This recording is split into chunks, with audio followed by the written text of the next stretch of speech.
نحمده ونستعينه ونستغفره ونستهديه ونعوذ بالله من شرور أنفسنا ومن سيئات أعمالنا. من يهده الله فلا مضل له ومن يضلل فلا هادي له، وأشهد أن لا إله إلا الله وحده لا شريك له، وأشهد أن محمدا عبده ورسوله. يا أيها الذين آمنوا اتقوا الله وقولوا قولا سديدا يصلح لكم أعمالكم ويغفر لكم ذنوبكم، ومن يطع الله ورسوله فقد فاز فوزا عظيما. أما بعد، فإن أصدق الكلام كتاب الله، وخير الهدي هدي محمد صلى الله عليه وسلم، وشر الأمور محدثاتها، وكل محدثة بدعة، وكل بدعة ضلالة، وكل ضلالة في النار. إيمان داراني خۆشەویست، ئەمڕۆ إن شاء الله ڕووینە سەر یاسایەکی تر لە یاسا قورئانیەکان، بنەمایەکی تر لە بنەما قورئانیەکان، القواعد القورئانية. ئەمڕۆ باسی قاعدەی ژمارە 21ەکەین. ئەم قاعدەیە لە سورەتی یوسفایە، ئاەتی 90 کە خوای تەعالا فەرمێ: إنه من يتقي ويصبر فإن الله لا يضيع أجر المحسنين. بەڕاستی ئەوانەی کە تەقوای خوا ئەکەن، خۆیان لە نافەرمانیەکانی خوا ئەپارێزن و ئارام ئەگرن، بەڕاستی خوای تەعالا ئەجر و پاداشتی چاکەکاران بەفیڕۆیان نادە. ئەجر و پاداشتی چاکەکاران بەفیڕۆیان نادە. ئەم سورەتە بەکامل، سورەتی پێغەمبەر یوسف، یعنی سورەتی یوسف کە یەک سورەت کاملە لە قورئانە، خوای تەعالا لە کاتێکا دایبەزاندە سەر ڕەسوول الله صلی الله عليه وسلم کە پێغەمبەری خوا صلی الله عليه وسلم لە حاڵەتێکی زۆر ناخۆشا بوو لە مەککە لەگەڵ قوڕەیشەکانە. حاڵەتەکەی زۆر ناخۆش بوو. لە کاتی باسی زنجیرە باسەکانی ژیاننامەی پێغەمبەر صلی الله عليه وسلم باسی ئەو حاڵەتامان کرد، گەشت بووە وەزعەکە گەشت بووە حاڵەتی تەقانەوە، ئەوەندە ناخۆش بوو. هەر لە ساڵی طبعاً لە ساڵی 11 ئەوانەیە بوو، 11 پێغەمبەرایەتی، هەر لەو ساڵەیە پێغەمبەری خوا صلی الله عليه وسلم دوو پشتیوانی زۆر زۆر گرنگی هەبوو، هەردوویان وەفاتیان کرد، کە خەدیجەی خێزانی بوو لەگەڵ ئەبوو تالیبی مامیە، کە یعنی وەکو بڵێ دوو پشتیوانی سەرەکی پاش خوای پەروەردگار ئەوان پێغەمبەریان ئەپاراست، هەردوویان وەفاتیان کرد. ساڵەکە ناونرا ساڵی غەمگینی، ساڵی حوزن، عام الحوزن، یعنی ئەوەنە ناخۆش بوو. هەر لەو ساڵە ئەو بوو پێغەمبەر صلی الله عليه وسلم بە دوای شوێنێکە ئەگەڕا کە داڵدەی بدەن تا دینەکەی بڵاو کاتەوە، ڕووی کردە تائیف، 10 ڕۆژ لەوێ مایەوە. پاشان وەڵامی خەڵکی تائیف ئەوە بوو کە کاربەدەستەکان و گەورەکانیان هانی مناڵەوردکە و شوێت و هەرزەکارەکانیاندا کە پێغەمبەری خوا صلی الله عليه وسلم بەردباران بکەن و لە تائیف دەریکەن و بەسەر شکاوی و بە خوێناوی پێغەمبەر صلی الله عليه وسلم لە تائیف دەرچوو. خوا پەناماندا. ئەلەو لەحەزاتە زۆر زۆر ناخۆشانە، زۆر غەمبارانە، ئەلەو کاتانە پێغەمبەری خوا صلی الله عليه وسلم گەڕایەوە، زۆر بێتاقەت بوو، زۆر. ئەلەو کاتە خوای تەعالا سورەتی یوسفی دابەزاندە سەر پێغەمبەر صلی الله عليه وسلم، و خوای تەعالا ڕێزی لە پێغەمبەرنا ئیکرامی کرد بە ئیسرا، بە ڕیحلەی ئیسرا و میعراج، کە پێغەمبەر صلی الله عليه وسلم چوو ئاسمان و لەوێ لەگەڵ خوای پەروەردگارە مباشر قسەی کرد و هەر لەوێ بەهەشت و جەهەنەمیشی پێ پیشاندرا. ئەوە تەسلیەیەکی عەجیب بوو بۆ پێغەمبەر صلی الله عليه وسلم. هەر لەو ساڵانە بوو جەماعەتی ئەوس و خەزرەجی مەدینە ئەیەثریب هاتنە لای پێغەمبەر صلی الله عليه وسلم و بەیعەتیان بە پێغەمبەری خوا دابوونە موسڵمان و بڕیاریان دا پێغەمبەر بۆنە لای خۆیان لەگەڵ موسڵمانانە و بیان پارێزن. یعنی ئەمە مژدەیەکی زۆر زۆر خۆش بوو. ئەمە هەمووی لەو ساڵانە بوو.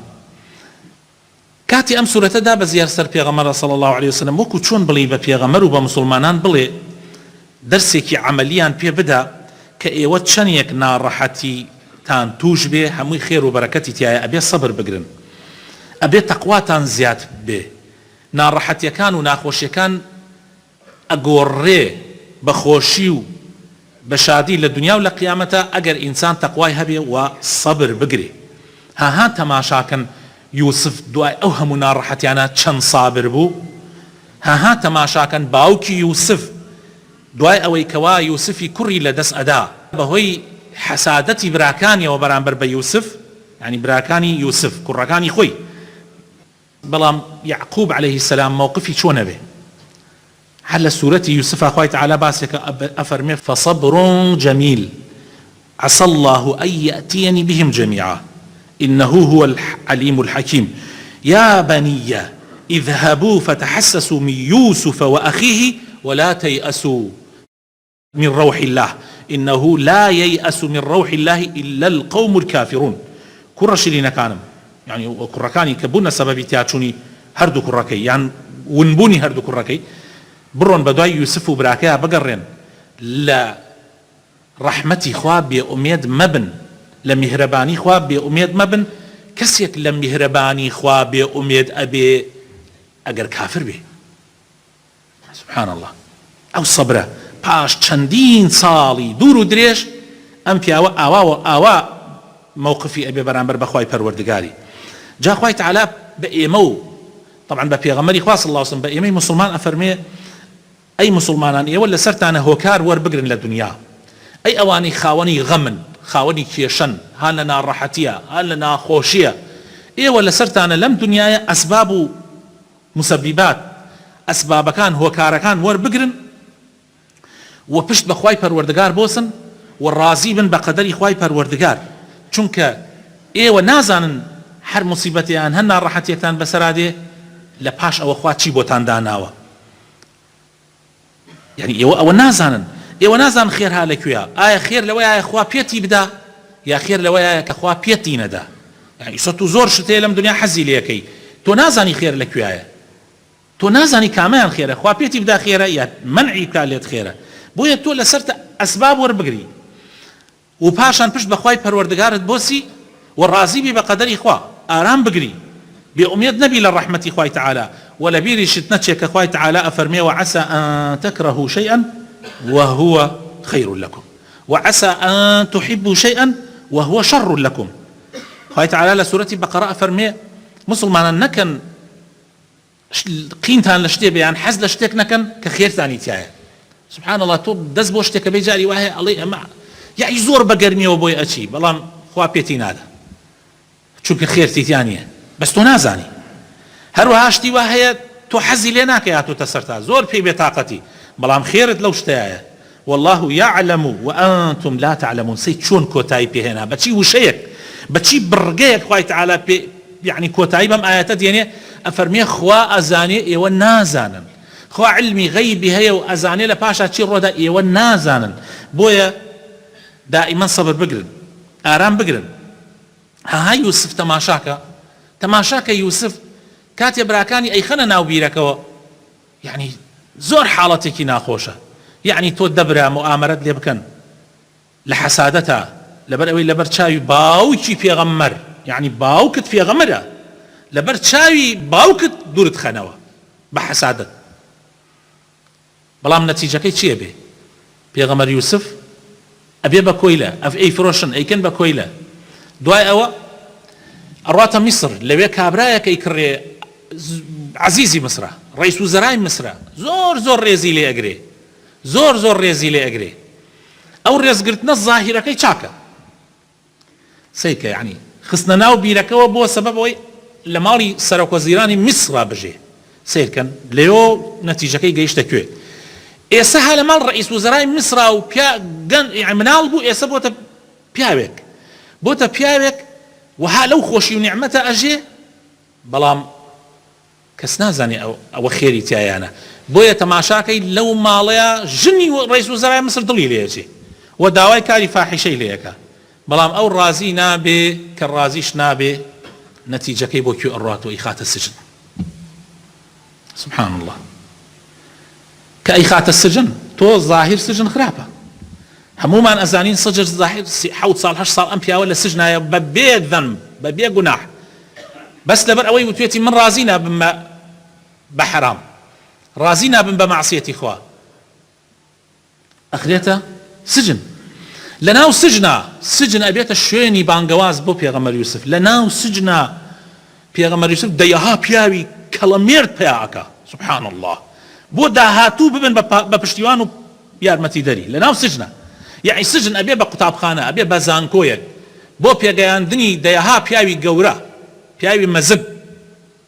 دوای ئەوە لە سجن دەرەچێ بە سەربەرزی و ئەبێ بە ڕئیس وزەرای مسر جێگەی ئەو کەسەی کەوا لە ماڵیان نابوو پێشە ئەیخەنە جێگەی ئەو هەنی سیرکە براکانی نیەتیان چی بوو گەیشتنە کوێ دوای ئەوە احتیاج کەوتن مەجبور برسێتی و ناڕەحەتی وای پیان کرد بڕۆن بۆ میسر و حەق ئەوەی بە خەیاڵیانە ئەهات یوسف مابێ نەوەک ڕئیس وزرای میسر بێ هەر تەسەوریان ناکرد هەر مابێ دەی ئێستا ڕئیس وزرای میسرە و ئەچنە بەردەسی و ئەم ئەوانە ناسێت و ئەوان ئەم ناناسنەوە و لە ئەخیرا و لە کۆتاییە ڕوبەڕوویان ئەبێتەوە بەو ئایەتانەی کە یعنی کە خوای تەعالا فەرمێ لە سەرەتاوە ئەو بڕگەی تایە ئەفەرمێ پیانە فەرمێ ئێوە ئەزانن یعنی چیتان بە یوسفی براتان کرد لەو کاتە تەماشای ناوچوانێکن و ئیناسنەوە قال هل علمتم ما فعلتم بيوسف وأخيه إذ أنتم جاهلون ألو يا وتيان هميانتيان قالوا أئنك لأنت يوسف قال أنا يوسف وهذا أخي أمش برا كما لقل ما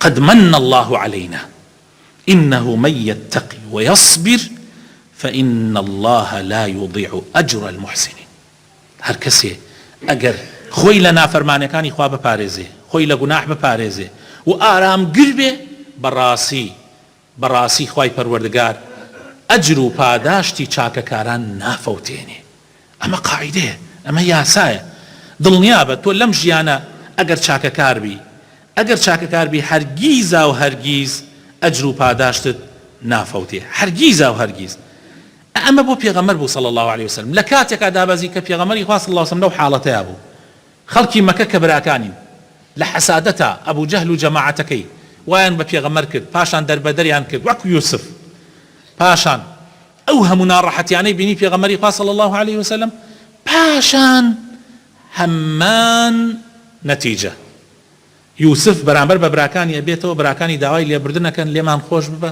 نەمانزانی جاهیل بووین نەفام بووین عینەن دوای 8 ساڵ دوای دەربەردەکردنی پێغەمبەری خوا صلی الله عليه وسلم عینەن پێغەمبەری خوا بەسەربەرزی ئەگەڕێتەوە مەکە ئەکەوێتە ژێردەسی خەڵکی مەکە داوای لێەکەن ئەڵێن تۆ برای باشی برازای باشی لێمان ببوورە و ئێمە نەفام بووین و نەمانزانی یا سبحان الله هەمان نەتیجە ودڵنیا بین ئێمەی مسلمانیش ئەگەر ڕاستکەین لەگەڵ خوای پەروەردگاری خۆمانە هەموو ئەو ناڕەحەتی و ناخۆشیانی کە لە دنیاە بەسەرمان دێ ئەگەر تەقوامان هەبێ و ئارام گربین خوای تەعالا پاداشتی چاکەکاران نافەوتێنێ لە ژیانتە هەر ناڕەحەتێکە تووشە بێ لەلایەن دۆستانتەوە لەلایەن خۆشەویستەکانتەوە لەلایەن خەڵکی ترەوە دائیمەن تۆ پشت بە خوای پەروەردگار بۆستە و ئەو ئاەتە بڵێ کە خوای تەعالا لە قورئانە لەسەر زماني مؤمني آل فرعون أفرمي وأفوض أمري إلى الله إن الله بصير بالعباد من كاروباري خم تسليمي خواي پروردگاركم من كاروباري خم تسليمي خواكم هوالي خواتانكم من وكو يونيم يودرو أكن فيل أكن حمو خرابيك أكن بو أوي من لناوبن يا بو أوي من هيج نبي زليل مكان بلام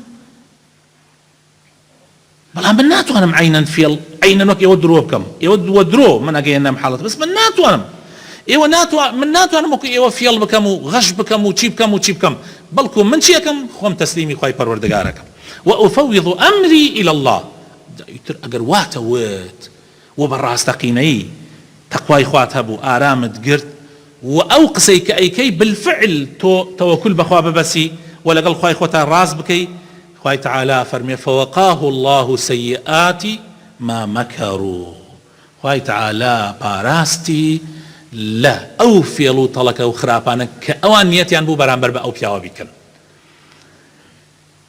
إما يعني أبي دائما نمشي أنا قناعات من وابي كخواهي تعالى نصير سرخري إيمان دارانا بس بمرجي راس كان لقل خواهي بمرجي راس كان لقل خواهي خواهي تعالى لسي شويني تري قرآن بلكو أتوانم بلم لسي شويني ترى لسورة آل عمران سبحان الله ليك سورته خواهي تعالى لآيتي سطو بيسي سورة آل عمران همان برقى بس باشو بيش يكاكات دوباره يكاتوا خواهي تعالى فرمي وإن تصبروا وتتقوا لا يضركم كيدهم شيئا وإن تصبروا وتتقوا لا يضركم كيدهم شيئا إن الله بما يعملون محيط ئەگەر ئێوە ڕاستکەن ئارام بگرن. ئەمە باسی ئەوە و کاتە کە کافرەکان دەوری هاتوون بۆ گرتنی مەدینە و شەڕی ئوحود و غەزای ئوحود ڕوویدا بوو، حاڵەتێکی زۆر ناڕەحەت بەسەر مسلمانانە هاتبوو.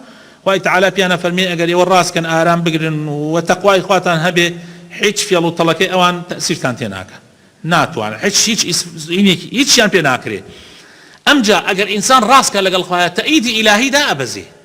تو ئەگەر ڕاستکەی لەگەڵ خوایە، ئیسا خوا وعدێکی زۆری داوە بە ئیمانداران، ئین تەنسوڕوا الله ینسوڕکم. ئەگەر ڕاستکەن لەگەڵ خوا مەلائیکەتان بۆ دائەبەزێنێ یارمەتیتان بدا.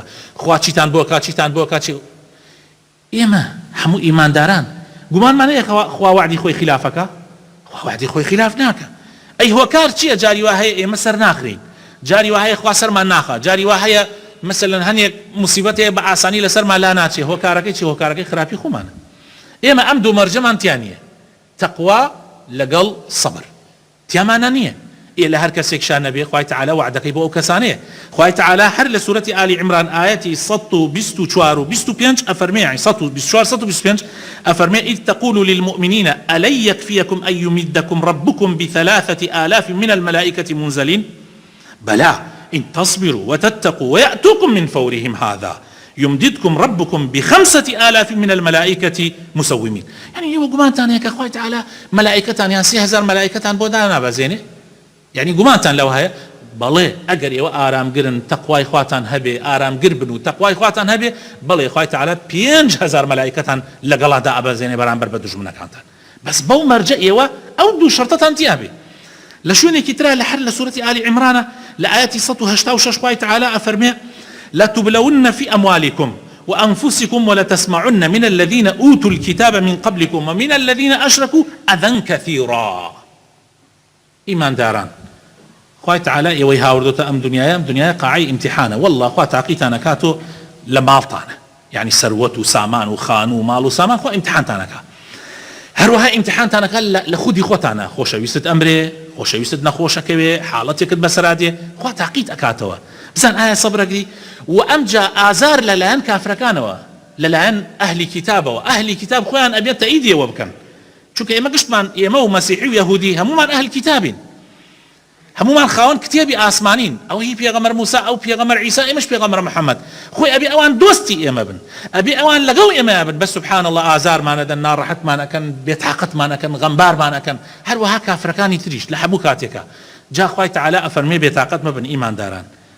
ئەم هەموو ئازارەی کە ئەیبیسن لە بەرامبەر خەڵکی ترەوە بەرامبەرتان، أجر إيوه وإن تصبروا وتتقوا فإن ذلك من عزم الأمور.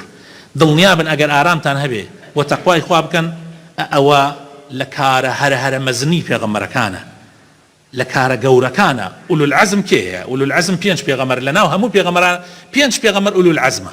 ئولو العزم يعني خاوەن سەبری زۆر گەورە کە بریتیە لە نوح، ئیبراهیم، موسا، عیسا، محەممەد المصطفى. تۆ حەزەکەی ڕێبازی ئەوان بگریتە بەر؟ أم دو شرطت يعني دو شرط خوش يسكن وإن تصبروا وتتقوا يتركوا هر مشكلة كتير أو دو صبرت أو دو شرطت هبه صبر وتقوى إن شاء الله خوي تعالى سرت أخا صبرش خوش يسكن. تقوى معروفة زور جاباسي تقوى ما نقول تقوى أو ياخد ببارزي لمعصيتي إخوة لنا فرمانا كان إخوة. أي صبر شيء صبر طبعا خوي إنسان لجيانا خوش يسكن خوا حاوردمانێتی ئەم ژیانە بە دووشت تاقیمانەکاتەوە. بەشتی خۆشی تا شکری لەسەر بگرین، یعنی ئێستا بۆ نمونە خوا شتێکی پێدا شکری لەسەر کە خوا زیادەکە، و بە ناخۆشیش تاوەکو سەبری لەسەر بگری. هەردووگیشی بۆ تۆی ئیماندار عیبادەتە، شکر و سەبر. شکر ئەوە بەرامبەر بە نیعمەتێکە کرێت کە خوا پێتی بدا سوژدەی شکرە بەی، داواکەی خوای تەعالا زیادی کا و حەقەکانی بدا. ئەی سەبر لە سێ شتە خۆشەویستەکانم. ئارامگرتن لە 3 شتە ئەکرێ، آرام گرتن لە 3 شتە ئەکرێ. من ئەمە ملاحەزەیەکەمە بیرتان، يعني دووبارە بۆ ئەوەی بزانین سەبر چییە و تەقوا چییە. سەبر لەسەر شەهوەت، سەبر لەسەر تاعەت، سەبر لەسەر قەزا و قەدەری خوای پەروەردگار. دووبارە سەبر لەسەر شەهوەت، لەسەر ئارەزوەکان، ئارامگرتن لەسەر ئارەزوەکان، سەبر لەسەر تاعەتی خوا، يعني ئارام بگری لەسەر تاعەتی خوا و ئارام بگری لەسەر قەزا و قەدەری خوا.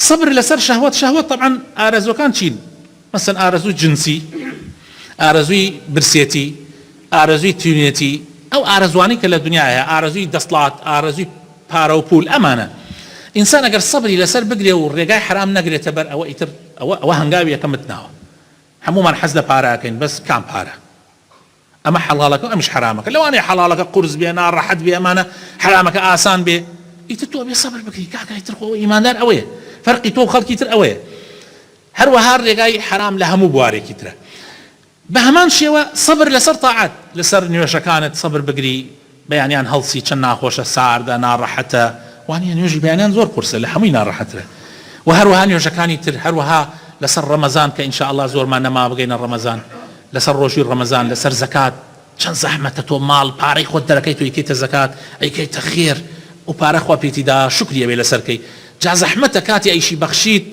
سەبری لەسەر بکە یعنی سەبر لەسەر پارە آخر قورسە برایدا جار زەلام وان بینێ باوەڕ بکە دەستی کردوتە گیرفانە ئاوای کردو و سەیرێ پارەکەی بەخوا بە چاوی خۆم بینیمە سەیرێ پارەکەی کردو بەخوا قسێتە گیرفانی نەیخستۆتە شوێنی خێرەکە یعنی زۆر زەحمەتە سەبرگرتن لەسەر پارە لەسەر بەخشین زۆر زەحمەتە سەبرگرتن لەسەر حاج سەبرگرتن لەسەر عومرە سەبرگرتن لەگەڵ دایک و باوکە سەبرگرتن لەگەڵ مسلمانانە سەبرگرتن لە بەرامبەر بە هەموو ئەم خەڵکە ئازارتەدا ئەمە سەبرە لەسەر تاعەت هەروەها سەبرگرتن لەسەر قەزا و قەدەری خوا خوای تعالی قەزا و قەدەرێ دێتە سەر تا پیاوی ئیماندارە بێ سەبری بێ ئەبێ ئارامت بێ جا کوڕە و کوڕەیە لە کاتی ناڕەحەتیەکانە سەبا پێغەمبەری خوا صلی الله علیه وسلم چوو بۆ لای ئافرەتێ لە قەبرستان سەیری کرد ئەگری مناڵێکی مردبوو پێغەمبەری خوا صلی الله علیه وسلم فەرمی دایکەکەم مەگری سەبر بگرە ئارام بگرە ئافرەتەکەش ئاوا سەری بەرز کردەوە وتی دوور کەورۆ لێم تۆ وەک منت بەسەرا نەهاتووە یعنی تۆ مناڵت نەمردووە وەک من تا ومن وعڵی ئەگەر مناڵت بمرێ کاتە ئەزانی جەرگ سووتان چەند زەحمەتە نەیزانی پێغەمبەرە صلی الله علیه وسلم ئیتر دەستی کردە گریانەوە دوای ئەوەی پێغەمبەری خوا صلی الله علیه وسلم چوو یەکێ لە پشتوتی وە نەتزانیوە پێغەمبەری خوا بوو ئافرەتەکە هەر نەیزانی چی بکە بەڕاکردن هات بۆ ماڵی پێغەمبەری خوا صلی الله علیه وسلم ڕۆیشت پێغەمبەری خوا حرس و مەرس و حیمایی نەبوو یەکسەر چوو ناو ماڵەوە پێغەمبەری خوا لێم ببوورە پێغەمبەری خوا صلی الله علیه وسلم فەرمووی سەبر لە ئەوەڵ و حەساوە ئیسە تو کوڕێکت ساڵێکە دوای ساڵێ مردن سەبر یعنی ئیسە سەبر بگری دوای ساڵێک ئەمە ئازایی نییە ئیسە بێژی سوپاس بۆ تۆ خوایە ئەوەڵ دەقەکە خەوەرەکەت پێگا ئەو کاتە حەساوە ئینەما الصەبر من الصەدمەة الأولى کاتێ پارەت ئەفەوتێ کاتێ ماڵت ئەفەوتێ کاتێ هەر شتێکت بەسەراتێ پیاو ئەو پیاوەیە لە کات ئەوەڵا سەبر بگرێ دوای تێپەڕبوون ئیتر ئازایی نییە گشتمان سەبرەگرین دوای ئەوەی کە تێپەڕێشتەکە ئەوەڵ دەقە حەساوە کوڕ ئەو کوڕێ لەو کاتە بێڵە ئینا لله وئینا ئیلەیه ڕاجعون ئەمە زۆر زۆر مهمە خەڵکی لەسەر ئەم سەبرانە خۆی ناگرێ خۆشەویستەکانم نمونەمانیش زۆرە بۆ نمونە پیاوێک 12 ساڵ لەناو گشت براکانیە 12 ساڵ خوا تاقی کردەوە بەوەی دایکێکی نەخۆشی کەوتە لای ئەو 12 ساڵ سبحان الله دوای 12 ساڵ ڕۆژێ سەبری نەما دەستی کرد دەجوێندان بەدایکی دوای 12 ساڵ بەچاکی دوای سەبری نەماوە دەستی کردێ جوێندان بەدایک و تەلەفۆنی کرد بۆ براکانی و بۆ خوشکانی کەوا بێن بیبن لایدن وەڵا ئەوانیشتر هاتن بردیان و کە بردیان سبحان الله بە بەیانێ دایکی مرد یعنی 24 ساعتتر سەبری بگردایە ئەبێ نەتیجەکەی چۆن گەورە وایە لای خوای تەعالی سەبری یەک 24 ساعتتری نەگرت جاری وایە تۆ هەنگاو ئەنەی ئاخر دەقایقە بۆ خۆی ئەفەوتی پێی نازانی تۆزێکت ما یەک تۆز 12 ساڵ دە 24 ساعتتر سەبرت بگردایە ئەو فەوزە گەورەیە دەستەکەوت کابرایەک لە ئەوروپا ئەژیا لەوێ مەطعەمێکی هەبوو لە مەطعەمەکەیان لەگەڵ يعني لەگەڵ ئەوەیە گۆشت و کەباب ومانە عەرەقیشی ئەفرۆشت لەوێ وایە عەرەق وەندە شتی حرام ئەفرۆشت بڕێ داعی و بانخوازی گەشتوونە ئەوێ نەسیحەت و ئامۆژگاریان کرد کاکە کابرا تەوبەی کرد کابرا تەوبەی کرد ڕۆیشت حەجی کرد گەڕایەوە یعنی هینی لادا عەرەق و مەرەق و شتە حرامەکانی لادا ئەمانە سبحان الله بۆ خۆی دوای 6 مانگ لە حەج گەڕانەوە و ئەوە جارێکی تر شەیتان خەڵەتانی و گەڕایەوە عەرەق و شتەکەی داناوە سبحان الله دوای 6 مانگ 17 ڕۆژی بەسەرات تێپەڕ بوو دوای ئەوەی کە ئەو ڕۆژەی کە بڕیاری لە عەرەق بێتەوە ناو مەطعەمەکە 17 ڕۆژ دوای ئەوە سبحان الله سەیارەدای لێی مرد يعني سبحان الله شت تا کۆتایی حەساوە برا ئەوە حەساوە تۆ ئارام بگری تا ئەگاتە کۆتایی پیاو ئەو پیاوەیە ئارام بگرێ تا ئەگاتە کۆتایی جا لەبەر ئەوە خۆشەویستەکانم با ئێمە هەر یەکێ لای خۆمانەوە هەوڵ بدەین ئین شاء الله تعالی ئارامگر بین و بە تەقوا بین ئین شاء الله خوای تعالی هەموو او ناڕەحەتیانی دێتە سەرمانە ئەیگۆڕێ بە چاکە بۆمان ان شاء الله تعالى و پاداشتی قیامەتیشی تر ان الله لا يضيع اجر المحسنين. يا ربي خويا بۆ خاتر ناوەجوانەکانی خۆت ڕەحمان پێ بکەی، هیدایەتمان بدەی، نوری ئیمان بخەیتە دڵەکانمانەوە، دامەزراومان بکەی لەسەر دیندارەتی لەسەر ئیسلامەتی. يا ربي خويا محفوظمان بکەی، يا ربي خويا شفای نەخۆشەکانمان بدەی، يا ربي خويا وامان پێ بکەی کە بتوانین طاعەت و عیبادەتت بکەی بەڕێک و پێکی، تەقوامان هەبێ، سەبر و ئارامیمان هەبێ.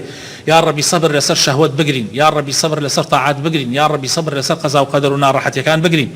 يا ربي خويا بۆ خاتر ناوەجوانەکانی خۆت کوردستان لە بەڵاو مصیبەت بە دوور بگرە. يا ربي خويا ناخۆشی و گرانی لە وڵاتە لادەی. آمين آمين. الحمد لله رب العالمين، والصلاة والسلام على رسول الله الأمين وعلى آله وصحابته أجمعين. يا أيها الذين آمنوا اتقوا الله ولتنظر نفس ما قدمت لغد واتقوا الله إن الله خبير بما تعملون. إيمان داراني خوشويست یەکێک لە دەرسەکان کە ئێمە وەریەگرین لە ئەم قاعیدە و یاسایەوە ئەوەیە کە ئەبێت دائیمەن خۆمان ئامادەکەین کە لە دنیاە تووشی حەسوودی ئەبین. یعنی بە طەبیعەت مرۆڤ تووشی حەسوودی ئەبێ. جا حاسدەکان جاری وایە کەس نزیکتن، جاری وایە براتن، ئەو تا یوسف براکەی حەسوودی پێبە، براکانی حەسوودی پێبن، جاری وایە خزمەکانتن، جاری وایە خەڵکی ترن، جار وایە هاوپیشەتن. خزمەکان ئەوە پێغەمبەری خوا صلی الله علیه و سلم خزمەکانی حەسوودیان پێبرد. قومی خۆی بوون ئەیانوت چۆن ئامۆزا هەر دوو عەشرەت بوون ئامۆزا یەک بوون.